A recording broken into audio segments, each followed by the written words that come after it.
I've lived on this land going on 40 years now. My barn's older than half the folks in this neighborhood, and it's seen more winters than the HOA's been in existence. The boards may be weathered, the roof patched with stubborn pride, but that barn's mine, and I wasn't about to let some clipboard-wielding stranger with a smug little badge tell me otherwise. See, I live at the edge of a once quiet town that's turned into a retirement paradise for folks wanting to experience country life without ever touching a fence post or shovel. They moved in, brought their rules with them, and out came the dreaded HOA. It started with letters, those stiff pre-written notices with lines like structure violates aesthetic guidelines or non-standard paint colors. I ignored M. My barn ain't a damn showroom. It's a working building. It houses tools, hay, and sometimes the occasional stray goat that wanders in during a storm. But ignoring them was apparently the wrong move. That's when she showed up. Karen, not just a Karen by nature, that was her actual name. Karen Gillespie, HOA officer, clipboard in one hand, cell phone in the other, and a scowl that could sour milk. I was out back stacking feed when I heard tires crunch up my gravel. I knew it wasn't a neighbor, real neighbor's text or honk. Nope, this was official. Karen stepped out and pressed khakis and a windbreaker with HOA compliance stitched like it meant something. Mr. McAllister, she called, already marching toward the barn like she owned it. This structure has no permit on file. It's out of compliance. I laughed. I honestly did. This barn's older than your HOA. Probably older than you, too. She didn't like that one bit. Unpermitted structures are subject to fines and potential demolition. She snapped. You've been warned. Now, I could have told her this land was grandfathered in, that I'd built that barn with my own two hands back when Reagan was in office. But something about her tone made my jaw lock. She wasn't here for discussion, she was here to flex. Power so, I smiled, tipped my cap, and said, careful walking too close to that side. Karen, it's hog trap season. She blinked. Excuse me. Wild hogs been rooting through my back pasture. Had to rig a trap for M. They don't like being surprised. She scoffed like I was telling ghost stories, then turned to take pictures. That's when I knew this wasn't over. Sure enough, 2 days later, I got a formal HOA violation notice. Fines listed. Threats about code enforcement. Attached were photos of my barn taken from inside my fence. That meant Karen had come back, uninvited, stepped onto private property without so much as a knock. That crossed the line. I didn't call the sheriff just yet. Instead, I made a call to my buddy Jake, a game warden with a twisted sense of humor. Hey, I said, I need help resetting that hog trap. Looks like we might catch more than wild pigs this week. See, the trap ain't cruel. It's a pressure plate hidden in the soft mud near the barn's eastern side. Step on it wrong, and a chute gate slams down behind you. We'd caught 3 hogs last spring that way. Big tusked brutes that tore up my pasture like rototillers, but now I figured it might be time for an accidental human guest. We reset it.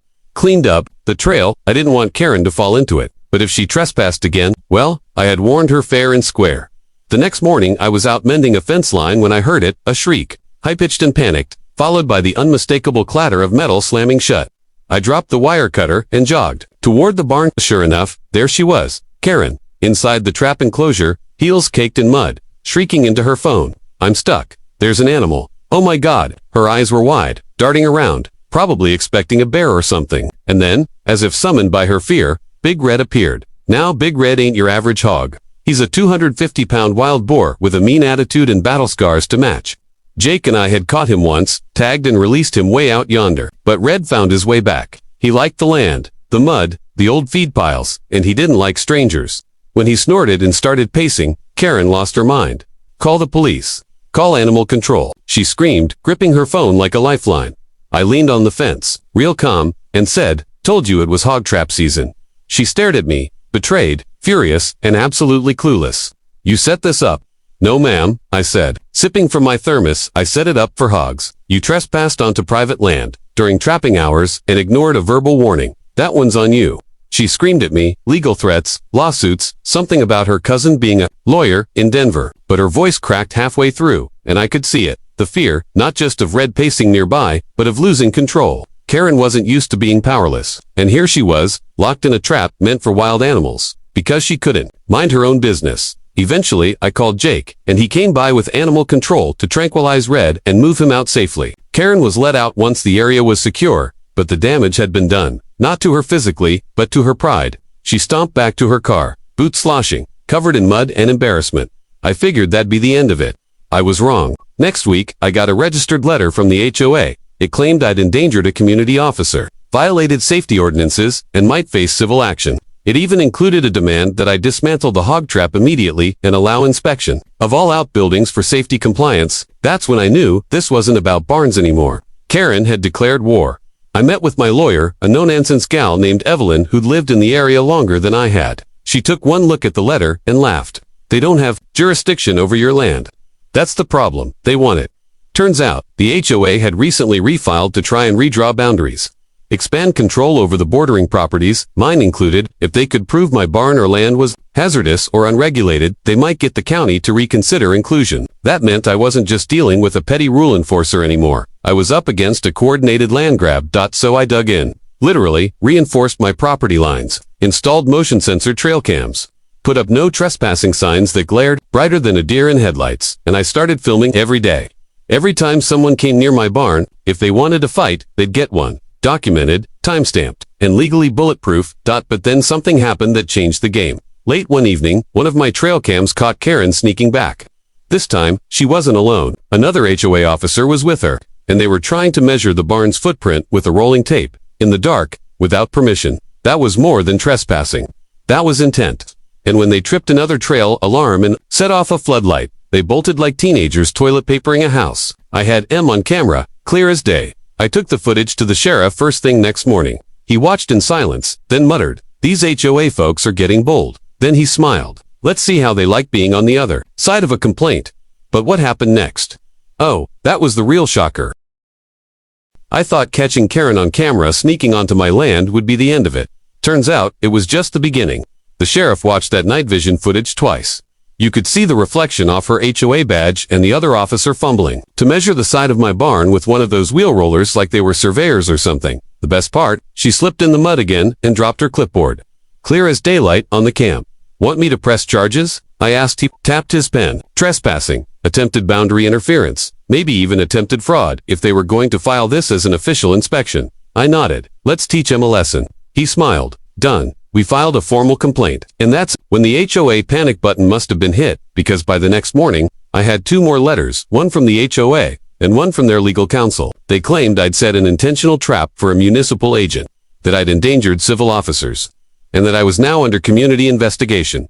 Now I'm not some fool who doesn't know how the law works. I wasn't about to get scared off by a letterhead and a cheap threat. So I did what any man with 40 years of land behind him would do. I got my own lawyer involved again. And this time we brought the big binder. You know, the one with deeds, grandfathered easement laws, and a signed county exemption from when I first built my barn back in 1984. Evelyn, my lawyer, opened it like it was a loaded shotgun at the meeting. You want to inspect his barn, she said coolly to the HOA rep. You'll need a warrant. And good luck getting one after what your officers did. But they weren't done yet. Oh no. Karen decided to go full scorched earth. 2 days later, I showed up to find a big red sticker slapped on my barn that said unsafe structure scheduled for community review. It wasn't legal, it wasn't county issued, but it looked official enough that some of my neighbors got spooked. One even came by and said, "Did they condemn your barn?" That was it. I called for a full investigation. But first, I decided to attend the HOA's monthly meeting, not to sit in the back row either. I showed up in my dusty ranch jacket, boots still crusted with field mud, and a USB drive in my pocket with all the footage I needed. The meeting was held in the community clubhouse. Clean floors, fresh coffee, and an overly cheery welcome sign that made me want to gag. Karen was there. Of course, seated at the front, like a queen on a paper throne. Clipboard, matching blouse and scarf, a little bandage on her wrist from her harrowing hog trap experience. I waited until open comments. Name, she asked. Jack McAllister, I said into the mic. I live on the south border. You might remember me. I'm the guy whose barn you tried to tag, trespass on, and claim was a public threat. Some chuckles in the back. One older couple leaned in. They knew me. They knew what was coming. I'd like to play a little video for the board. Karen's face went pale. That's not on the agenda. I held up the USB and turned to the tech volunteer. Just hit play, son. The footage showed everything.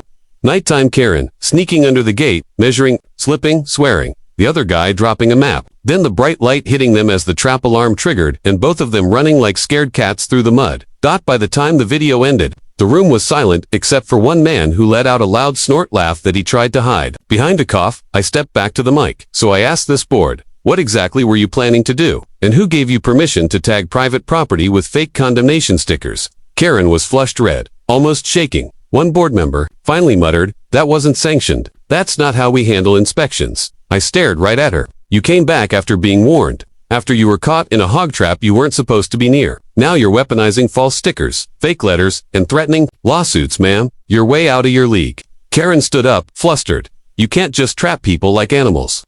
You set that up. I smiled, and I warned you about it. Ask anyone, I told you, twice. It wasn't for you. But the trap don't care who steps in it. The board held an emergency session. Karen stormed out halfway through. The next day, I got word her position was under review. But the poetic justice. Turns out, Karen had been planning to expand the HOA boundary illegally.